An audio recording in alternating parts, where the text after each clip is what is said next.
once again, we have a snow night, and we're not going to be able to meet as Trailhead Cowboy Church, and so I want to be the pastor in the pasture and share with you a little bit of what we might have talked about tonight. And I want to use the 147th Psalm today, and it says, beginning with verse 10, God's pleasure is not in the strength of the horse, nor is his delight in the strength of a runner, but the Lord delights in those who fear him and who put their hope in his unfailing love. I think that's kind of neat. God's delight isn't in the strength of a horse or in a runner. My daughter Sarah and I, our sport is riding tie.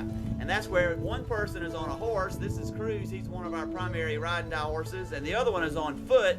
And we alternate back and forth, running and riding over a 10, 15, 20, or even 30-mile course. And when you finish a riding tie, you feel so good. You have just accomplished riding for a long time and running for a long time, and the three of you, the horse and your partner and you, are a team, and it feels so good. But the 147th Psalm says God really doesn't take a lot of delight in all these accomplishments that we can make, in the strength of the horse and the strength of the runner. I kind of think of Shania Twain, who says, that don't impress me much. God kind of says that to us instead. But what God does take delight in is those who fear him. And that's, I think, a much misunderstood concept. God does not want us to be quaking in our boots, just terrified to be in God's presence. God wants us to know that he is a God of steadfast love, which is how that last half of that verse that I read ends. But God does expect for us to respect him, and I think horses are a great example of that.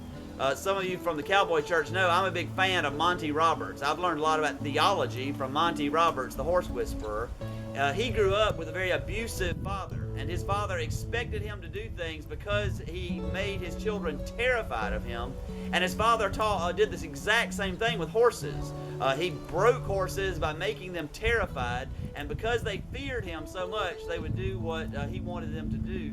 And Monty Roberts loved horses and did not want that to be the model that he had for horses. And so Monty developed a different way, and it was a way of helping horses to trust him and to put their trust in him and to let him be the boss. And Monty Roberts asked horses to do all kinds of things that aren't really natural to them. To put a rider on their back, that's not really natural for a horse. To get up into a trailer, into an enclosed space, that's not natural for a horse. But the horses do that because they fear Monty Roberts, not because they're afraid of him, but because they put their complete trust in him. They let him be the boss, and then they do what he asks. And that's exactly what this says in this passage. God delights in those who fear him. That is, those who put their complete trust in God, even when God asks us to do strange things. One of our horses that we use for riding tie is named Cocapelli, and we bought him just in the last year, and he was really a show horse. He had not been on trails, and we want to train him to be an endurance horse. And he wasn't real sure at all about trails at first. He didn't like crossing water. He wasn't sure about the terrain and going up and down. And he really had to trust us. But Cocapelli is a horse who just wants to please.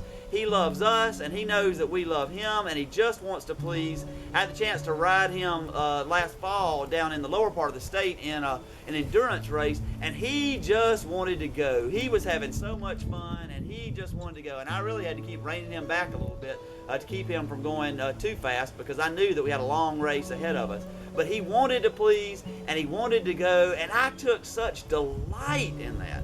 And so when it says that God delights in those who fear him, God delights in those who put their hope in his steadfast love, it's saying when we do what God asked us to do, even when that seems so crazy, love your enemies, pray for those who persecute you, offer a word of witness to people of the goodness of God, or reach out to those in need. When we do those things that God asks us to do, even when maybe they don't come naturally, and maybe deep down inside we don't really want to do them, but we trust God and we do them anyway, then God just delights in that. The same way that we delight in our horses when they do the things that we want them to do, even though they're not really 100% sure about what's going on. They just know, I'm going to trust the one who is riding me, and I'm going to do what that person asks me to do. If you don't think the 147th Psalm is a good psalm for today, let's read just a little farther along. And it says, God spreads the snow like wool and scatters the frost like ashes. He hurls down his hail like pebbles. Who can withstand his icy blast? Yet he sends his word and melts them. He stirs up his breezes and the waters flow. And so we are promised that the snow is a gift from God, but also God will stir up the breezes, and that the snow will melt and the water will flow, and we will be able to meet again as a Cowboy Church, hopefully next Tuesday. Y'all stay warm, be happy, and I hope to see all of you next Tuesday night at Trailhead Cowboy Church.